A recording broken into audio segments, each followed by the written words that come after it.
Imagine చేయండి, ఇండియాలో ఒక హిడెన్ ఎకనామీ ఉంది అని, lakhs of crores black money ఎక్కడో హైడ్ చేసి ఉంటారు అని. మనం చాలాసార్లు వింటూ ఉంటాం కదా, ఇండియాలో ఉన్న బ్లాక్ మనీ అంతా తిరిగి వస్తే మన కంట్రీ రిచ్ అయిపోతుంది అని. కానీ ఇది నిజమా? లేక ఒక అపోహ మాత్రమేనా?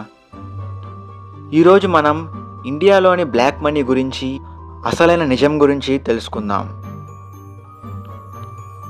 అపోహలని బ్రేక్ చేద్దాం, ఫ్యాక్ట్స్ని సింపుల్గా అర్థం చేసుకుందాం.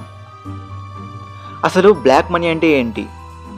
సింపుల్గా చెప్పాలంటే, బ్లాక్ మనీ అంటే గవర్నమెంట్కి ట్యాక్స్ పే చేయకుండా ఎర్న్ చేసిన మనీని బ్లాక్ మనీ అంటారు. ఫర్ ఎగ్జాంపుల్, క్యాష్తో బిజినెస్ చేసి ట్యాక్స్ని ఎగ్గొడతారనమాట. ఇల్లీగల్ యాక్టివిటీస్ నుంచి వచ్చిన మనీ కూడా బ్లాక్ మనీ లాగే వస్తుంది.